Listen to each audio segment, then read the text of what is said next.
역대상 7장입니다. 이 역대기 인간 저자는 바벨론 포로 70년이 끝나고 난 다음에 예루살렘으로 복귀한 자들입니다. 복귀한 사람이 기록한 거예요. 근데 특별히 이 역대상에 이 족보들이 쭉 나오는데 그 족보를 어떻게 알고 기록했겠습니까? 귀한 자들 가운데 이사갈 지파가 있고 베냐민 자손이 있고 납달리 자손이 있고 므낫세 아브라임 자손이 있기 때문에 기록한 겁니다. 그죠? 만약에 없다면 기록을 못하죠. 그냥 이미 다 끌려가서 다 사라져 버렸는데 그것을 한다는 얘기는 그 사람들이 왔다는 얘기예요. 그리고 그 사람들이 오되 그냥 온 것이 아니라 자기의 조상들의 이름을 자세히 조상들이 어떤 사람이라는 것을 다 기억하고 온 사람들이 온 거죠. 만약에 그걸 기억하지 못했다면 기록 못했죠. 왜냐하면 역대기를 기록한 사람이 무슨 하나님도 아니고 그 내용을 어떻게 다 압니까? 특별히 이름 같은 경우는 얘기를 해줬으니까 알죠. 총체적으로는 성령의 감동함을 받은 자들이 하나님으로부터 받아 적지만은 하나님이 직접 인간 저자에게 이사갈에는 누가 있고 그것이 아니라 성령의 감동을 받은 자들이 바로 그 이름을 가지고 자기 아버지 할아버지로부터 그 이름을 받고 교육을 받은 후손들이 와서 증거한 거죠. 그것을 기록한 것이 역대기입니다. 다시 얘기해서 역대기에 이름이 들어가 있다는 얘기는 비록 과거에 자기들이 하나님 앞에 온전하지 못해서 포로로 끌려갔지만 다시 회복되었을 때 예루살렘으로 왔다는 증거입니다. 그리고 또 하나는 그 부모들이 그 사람들을 신앙교육을 시켰다는 거예요. 그 증거입니다. 그래서 여기 기록이 되죠. 성도 여러분, 만약에 두 가지 조건에서 하나라도 맞지 않는다면 기록 안 됩니다.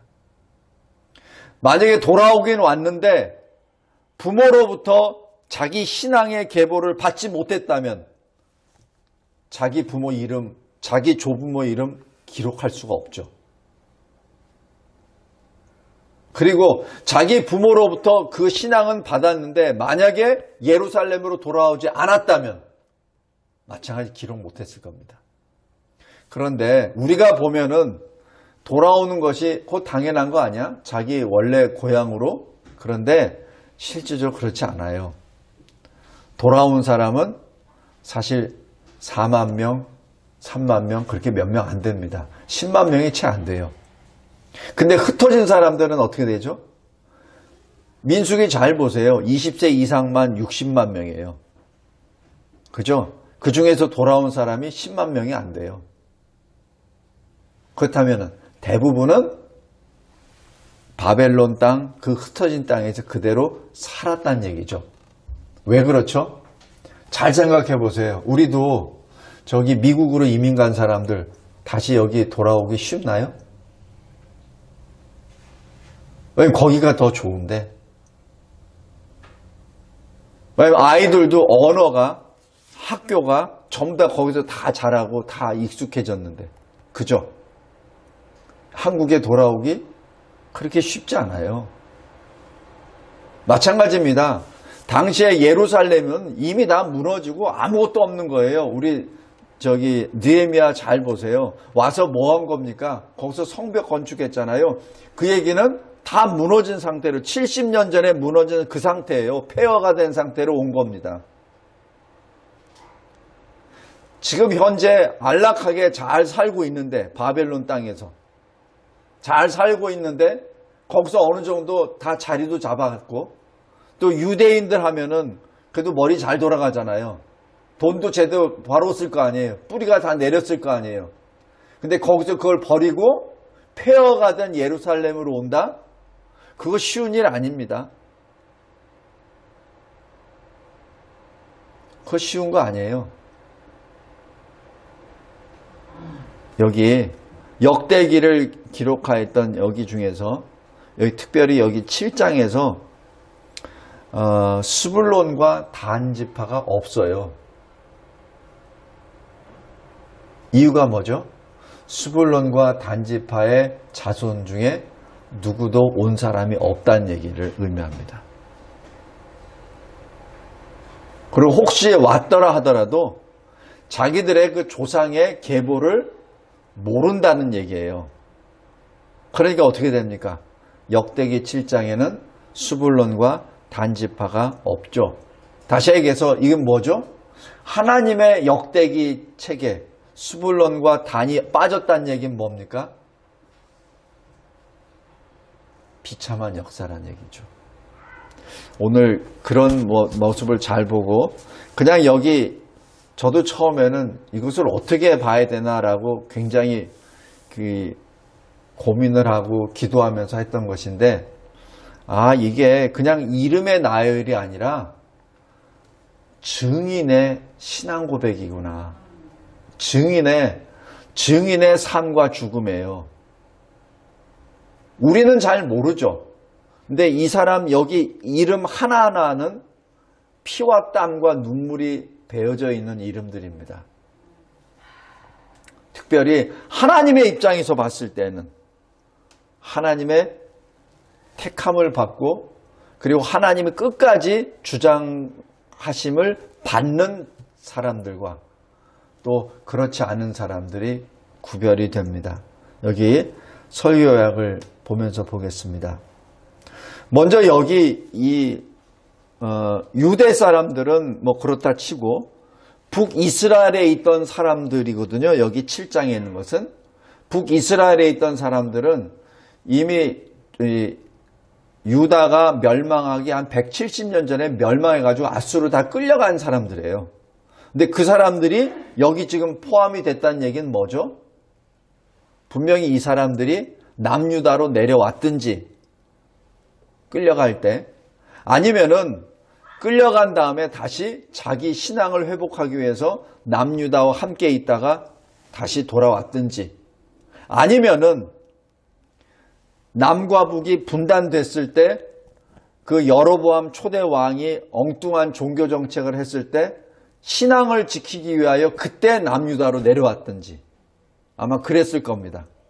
그래서 북이스라엘 왕들이 거짓 종교, 거짓 신앙 정책을 하다 보니 하나님의 사람들이 내려오죠. 레위인들과 같이 내려옵니다. 제사장들과 같이 내려왔던 그 사람들의 후손이 나중에 바벨론을 끌려가서 다시 복귀한 것이 아닌가라고 보는 것이 보통 여기 신학자들의 추측입니다.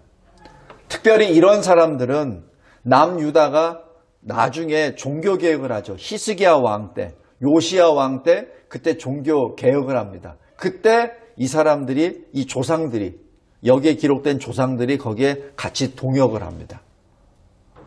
그런 것들이 지금 열왕기 하에도 기록이 되죠.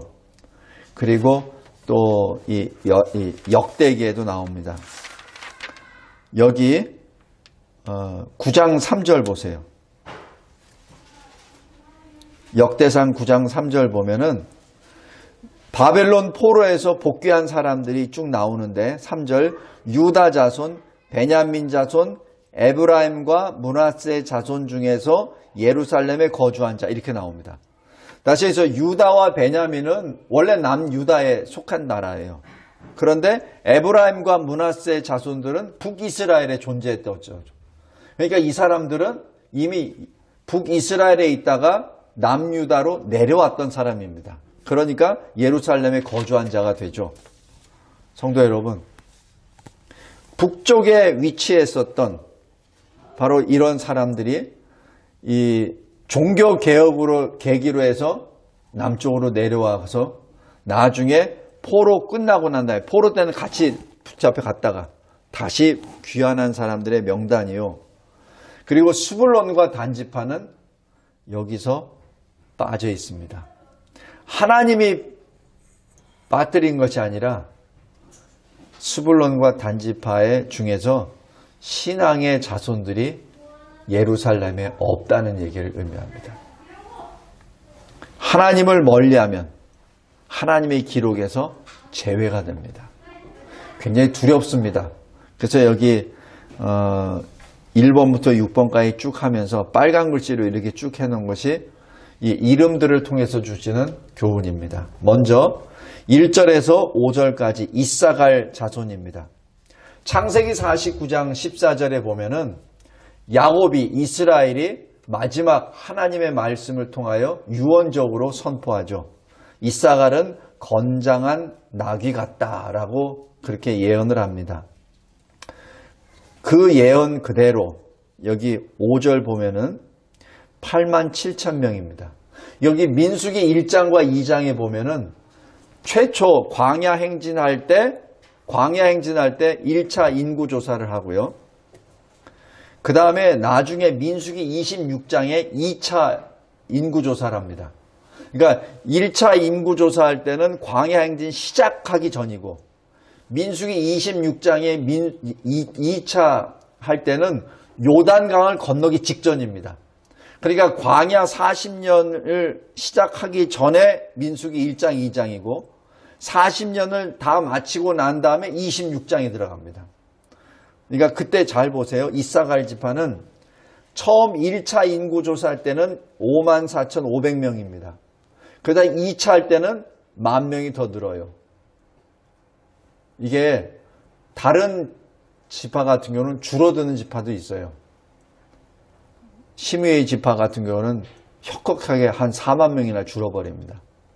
그런데 여기 이사갈은 10,000명이 늘어요. 그리고 또 이 나중에 이 역대기를 기록할 때 이 근거는 포로로 잡혀가기 직전의 근거입니다. 그러니까 포로로 끌려가기 전에 인구수예요. 그러니까 그 전까지만 하더라도 8만 7천 명이었습니다. 그러니까 이사갈이 굉장히 번성했다는 것을 여기서 알 수 있죠. 그리고 이사갈 지파는 신명기 33장 18절에 보면은 장막에 있는 것을 즐거워하고, 여기서 장막에 있는 것을 즐거워한다는 얘기는 늘 하나님을 섬기는 것을 즐거워한다는 의미도 되고, 또 하나는 떠돌아다니는 생활보다는 농경민으로 사는 것을 즐거워한다는 그런 의미도 됩니다. 그래서 이 농경 생활을 중심으로 하다가 힘이 세기 때문에 드보라 시대에는 가나안 왕 야빈을 물리칠 때 크게 쓰임을 받습니다. 그래서 이 말씀은 말씀 그대로 이루어진다라는 것을 여기서 볼 수 있습니다. 두 번째 6절에서 12절 베냐민 자손입니다.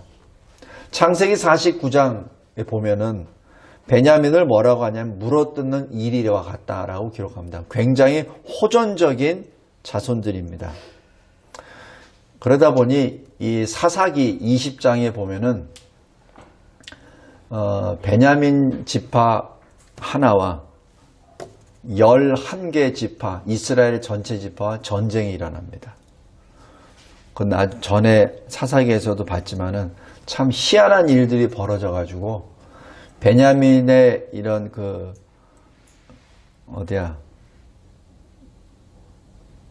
좀 이상한 무리들이 그 레위인의 그 첩을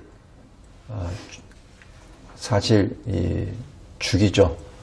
근데 그것을 그 레위인이 몸을 다 11개로 나눠가지고 지파에다 다 나눠줍니다. 그리고 베냐민을 공격하게 하죠. 그러니까 그 모든 이 이야기 스토리 전개가 말이 안 돼요.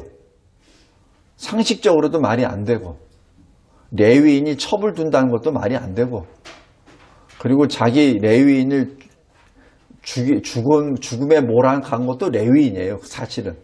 근데 그것을 밤에 죽게끔 만든 거는 베냐민의 좀 불량배들이고, 근데 그것을 해결하는 데 있어가지고 자기 첩의 이 육신을 다 조각내가지고 지파에다 너나 줬던 것도 그것도 말도 안 되고, 또 그것을 보고 11지파가 일어나서 한 지파 전체를 다 멸절시켜버린, 그것도 말이 안 돼요. 그러니까 사사기 20장과 21장 보면은 처음 시작부터 끝까지 말이 안 돼요. 말이 안 되는데 일어납니다. 참극이. 그래서 베냐민 지파가 거의 전멸해 버립니다. 그래서 남자만 600명이 겨우 남아요.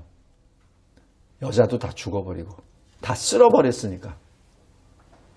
그래서 다시 600명의 여자를 또 구해줘서 베냐민 지파가 겨우 생존해 나갑니다. 그 나중에 사사기를 언급할 때 다시 보겠습니다. 근데 그 당사자가 바로 베냐민 자손들입니다. 그러니까 베냐민 자손은 그만큼 앞뒤 계산하기보다는 이리처럼, 물어뜯는 이리처럼 굉장히 호전적이라는 것을 여기서 알 수 있죠. 그 호전성으로 사울이 나라를 건국하는데 베냐민 지파가 크게 또 쓰임을 받습니다. 왜냐하면 초대왕 사울이 베냐민 지파거든요. 그 다음에 이 베냐민 지파는 유대와 계속해서 이 관계를 잘 유지를 해서 다윗 나라를 세우는데 또 크게 기여를 합니다. 이제 여기서 보면은 하나님을 가까이 섬기고 그 관계를 계속해서 유지함으로 인하여 그 자손이 번창함을 또한 봅니다. 다음에 셋째, 13절 납달리입니다. 이 납달리는 유독 딱 한 절만 딱 기록이 되어 있어요. 이 얘기는 뭐죠? 이스라엘 역사 중에 특별히 활동한 게 없다는 것을 의미하죠. 아니면은 지금 살아서 예루살렘에 복귀한 납달리 자손 그 사람이 신앙교육을 제대로 못 받았든지, 그래서 자기 조상들이 무엇을 했다는 것을 전혀 알고 있는 것이 없다든지, 그래서 딱 13절에 누구 손자더라 라고 밖에 내용이 없습니다. 여기서 무엇을 알 수 있죠? 이 납달리 자손은 사사기 1장 33절에 보면은 긴네렛 호수 서쪽에 정착합니다. 그런데 하나님이 말씀하시죠. 거기에 있는 가나안 족속을 내쫓아라. 근데 이 납달리 자손은 쫓아내질 못해요. 그 가운데 섞여 삽니다. 그 가운데 섞여 사니까 어떻게 되죠?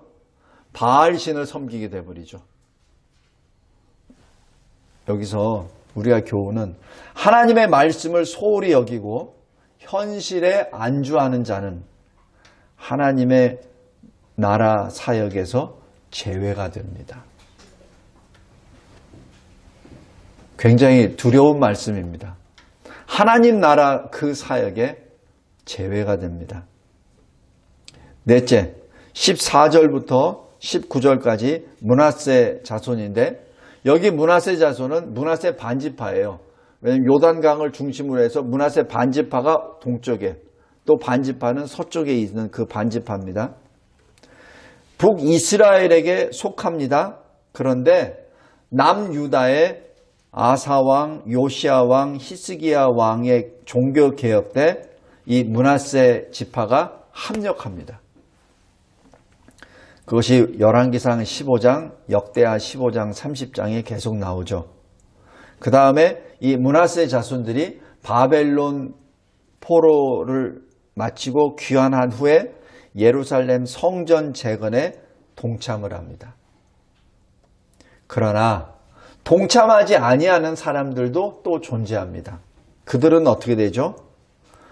므낫세니까 북이스라엘의 지파죠.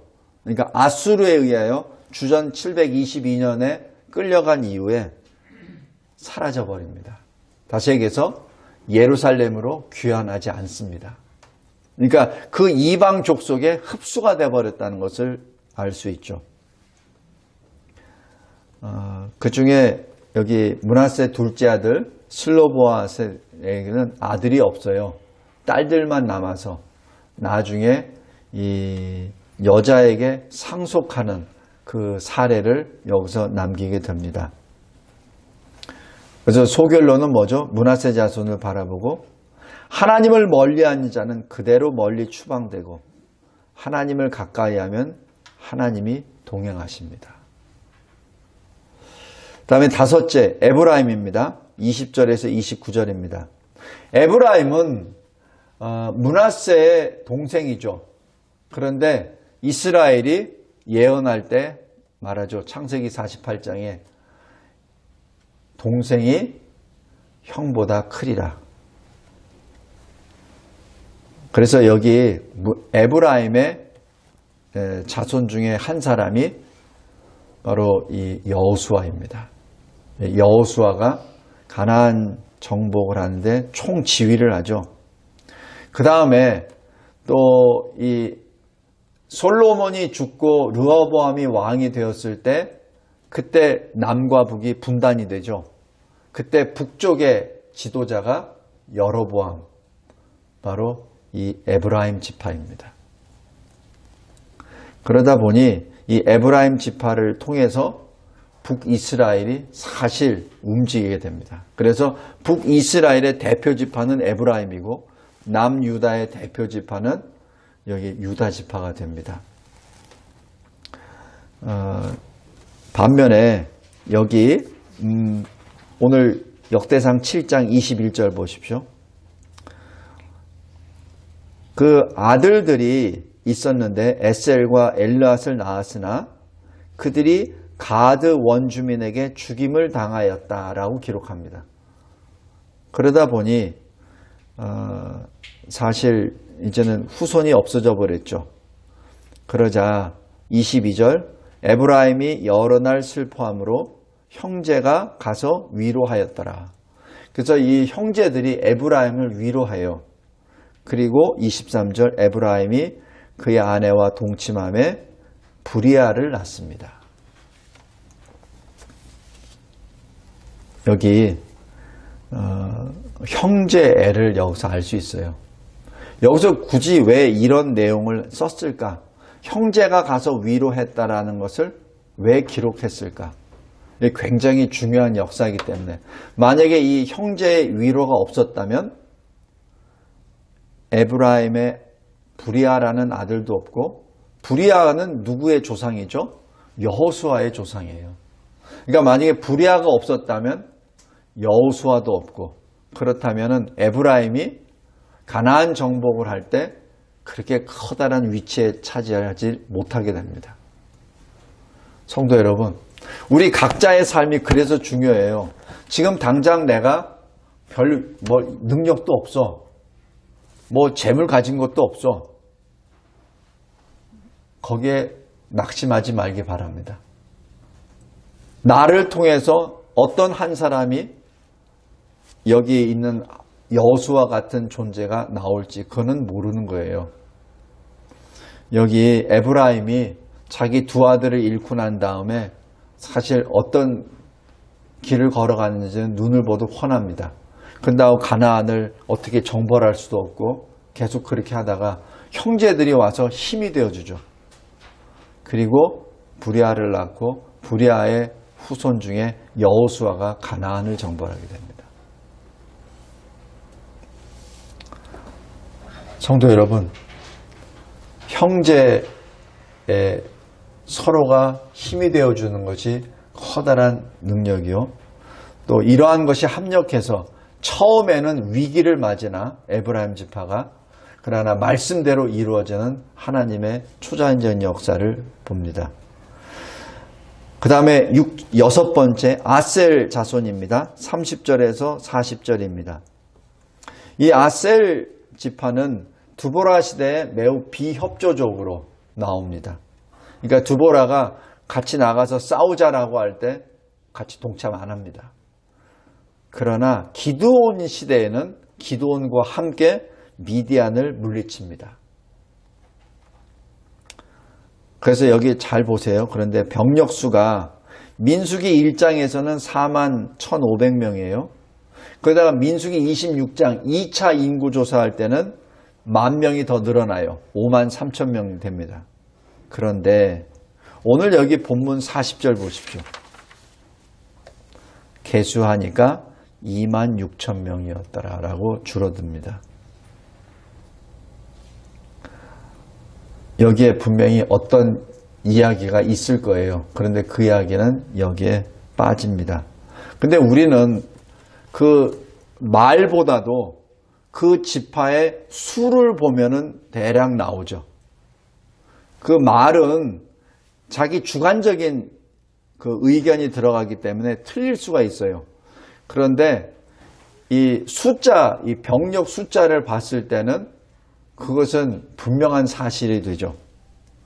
그래서 4만 명이 5만 명으로 5만 명이 2만 6천 명으로 줄어드는 그 일들을 바라봅니다. 그러나 하나님께서는 그러한 아셀 지파에게 또 기름진 밭을 또 허락해 주셔서 솔로몬 시대에는 왕의 양식을 공급하는 지파로 또 사용이 됩니다. 하나님은 각각에 필요한 합당한 은사, 달란트를 주시죠. 그리고 그들을 통해서, 그 은사를 통해서 하나님 나라를 세우십니다. 말씀을 맺겠습니다. 오늘 여기 역대상 7장을 보면은 하나님의 사람으로 계속 남아있는 자들만 기록되어 있어요. 그 얘기는 뭐죠? 우리 하늘나라에 있는 어린 양 생명책에 우리 이름이 기록되어 있다고 우리는 믿습니다. 그죠? 그런데 그 이름이 기록되어 있느냐 안 되어 있느냐 그거는 하나님밖에 모르시죠. 근데 기록되어 있다는 것을 우리가 언제 확인할 수 있죠? 우리가 하나님의 인도하시는 그 길을 걸어가서 하나님 앞에 온전하게 섰을 때 확인이 되겠죠. 구원은 믿음으로 받습니다. 그러나 그 구원의 믿음의 열매는 우리의 삶으로 나타납니다. 다시 얘기해서 우리의 삶이 하나님의 말씀에 온전치 못하다면 그거는 레드라이트입니다. 적신호입니다. 그렇기 때문에 늘 우리는 이 세상에 있을 때 하나님의 말씀에 순종하며 계속 걸어가야 됩니다. 물론 우리는 믿어요. 우리 이름이 하나님의 어린 양의 생명책이 기록되어 있다는 걸 우리는 믿습니다. 믿기 때문에 더더욱이나 하나님의 사람으로 걸어갈 수밖에 없어요.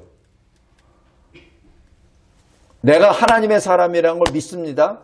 근데 내가 엉뚱하게 하나님 말씀에 어긋나서 계속 살아요.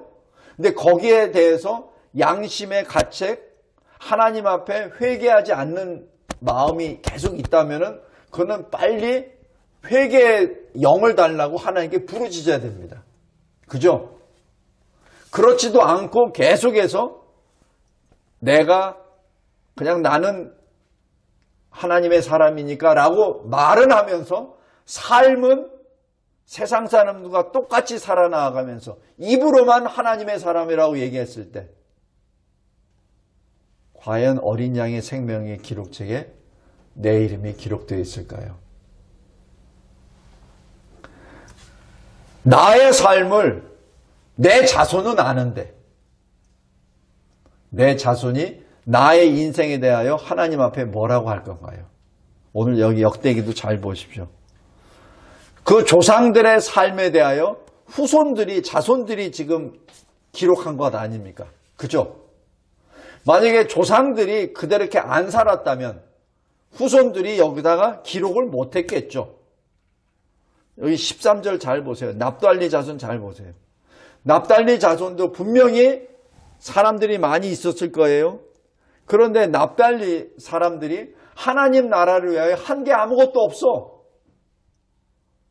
아니면은 그 자손들이 교육을 받지 못했거나 전혀 기록된 것도 없고 아는 것도 없어. 13절에 비라의 손자들아 이거밖에 없습니다.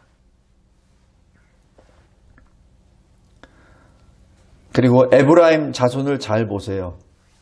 에브라임이 역사적으로 보면은 북이스라엘을 끌었던 대표적인 지파입니다.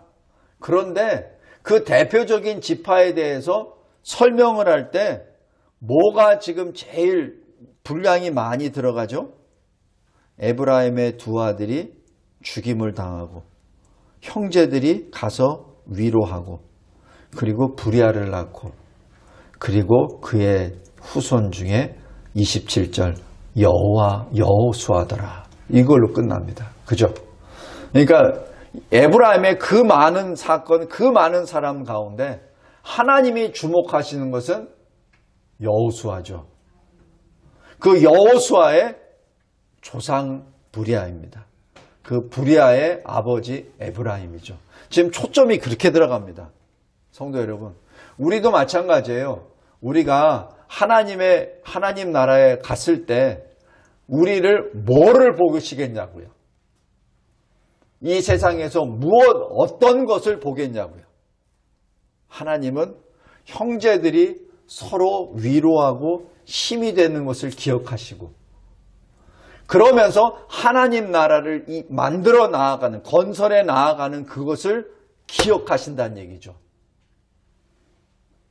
오늘 역대기 7장을 보면서 다시 한번 우리가 어떻게 살아야 되는지 그것을 잘 기억하시기 바랍니다. 단순히 저도 잘 모르고 여러분도 잘 모르는 이름의 나열이 아닙니다.